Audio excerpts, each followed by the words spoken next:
Hey everyone, welcome back to the channel. Today, we're diving into L'Amant Double, a 2017 psychological thriller directed by François Ozon. If you've seen this film, you know it's packed with twists, psychological tension, and some very complex themes around identity, relationships, and desire. If you haven't seen it yet, make sure you watch it before continuing because this video will be loaded with spoilers. Alright, let's get into it.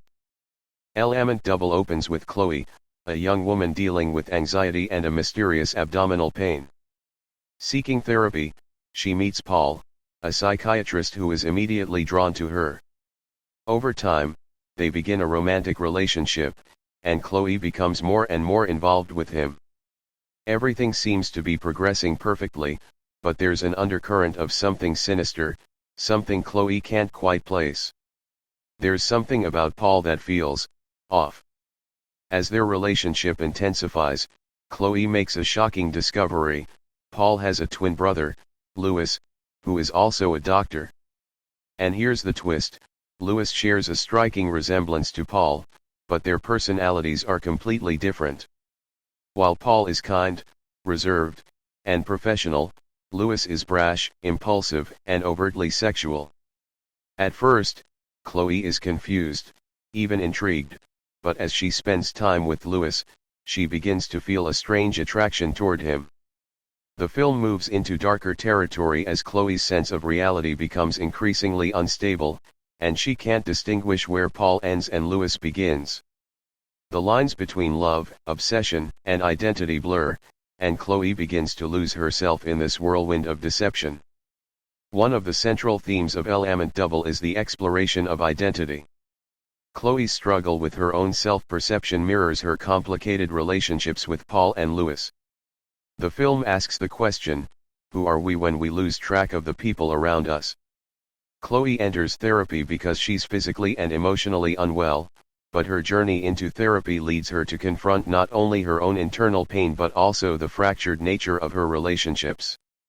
Initially, she's only dealing with Paul, who represents safety and healing. But as she grows closer to Louis, she's pulled into a world of emotional and sexual chaos. The two brothers embody different aspects of desire and self-expression. Paul's reserved, analytical demeanor represents the rational, controlled side of desire, while Louis embodies the reckless, uninhibited side of passion.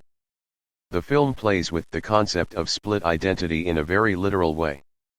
Chloe is trying to reconcile these two very different versions of the same person, Paul and Louis. But it's not just about the twins. It's also about how Chloe sees herself through them. She projects her own feelings of disconnection and fragmentation onto the brothers, and this deepens her psychological struggle. Her relationship with Paul and Louis becomes a mirror of her internal emotional state. She becomes consumed by the question of whether she's falling in love with the real Paul or whether she's just seeking the part of herself she's missing. There's a clear theme of psychological fragmentation here, where Chloe's quest for love is inseparable from her quest for her own identity. The film asks if love can exist in a fractured state, and if true connection can be found when we're not even sure who we are. L'Amant Double is a psychological thriller, and a big part of the tension comes from the uncertainty and the blurring of lines between the two brothers. The plot moves into thriller territory when Chloe starts to unravel the mystery of Paul and Louis's relationship. At first, it seems like a harmless coincidence, two brothers, who happen to look alike. But as Chloe digs deeper, she discovers a far darker secret. Paul and Louis aren't just two doctors with similar appearances, they have a shared history and a much deeper connection than Chloe could have ever anticipated. This is where the movie leans into its psychological thriller elements. Chloe finds herself increasingly manipulated and gaslit by the brothers, who seem to play off her confusion for their own amusement. She's never entirely sure if what she's experiencing is real or if she's being led down a rabbit hole of psychological torment. The sense of paranoia grows as Chloe begins questioning everything around her, even her own mental state. The way the film plays with memory, perception, and trust is really unsettling. We, as viewers, are put in the same position as Chloe. We never fully trust what we're seeing on screen because Ozan gives us just enough information to keep us on edge without fully explaining everything. This ambiguity forces us to question our own assumptions about identity and truth. Now, let's talk about the visual elements of the film, because Element Double is also a masterclass in visual storytelling. From the very first frame, Ozan uses the camera to establish the theme of duality.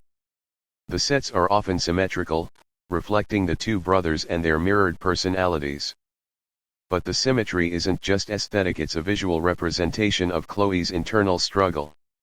The lighting is often dim, with shadows that obscure faces and reveal only pieces of the characters, just like how Chloe's understanding of Paul and Louis is incomplete and fractured.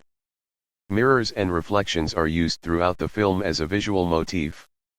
Chloe often sees herself or others reflected in mirrors, reinforcing the idea that the characters are constantly looking at themselves from multiple angles, unable to reconcile their internal and external selves. This visual cue is especially powerful when Chloe's perception of the brothers becomes distorted. The mirror images suggest that she's not just seeing them, but seeing herself through them. Let's talk about the ending, which is one of the most chilling parts of the film. Without giving away all the details, let's just say the final moments of Element Double leave us with a haunting and ambiguous resolution. Chloe's sense of self is irreparably damaged, and the film ends on a note that is both tragic and unsettling. What we think we know about the twins and about Chloe's relationship with them turns out to be far more complicated than it first appeared. The ending is open to interpretation. Is Chloe free from the psychological manipulation of Paul and Louis, or has she become irreparably lost in the chaos of her own desires and fantasies? The ambiguity of the ending forces us to grapple with these questions, leaving us unsettled and unsure of what we've just witnessed. So, what does Element Double really explore? It's a psychological thriller that uses themes of duality, obsession, and identity to tell a story about love in all its dark complexity. It forces us to confront the questions of how much we are willing to lose in the pursuit of understanding ourselves and the people we love. Thanks for watching. What do you think about Element Double? Did the film's exploration of identity and love resonate with you? Let me know in the comments below. If you enjoyed this deep dive, make sure to like, subscribe, and hit that notification bell so you never miss a video. I'll catch you next time with more film analysis.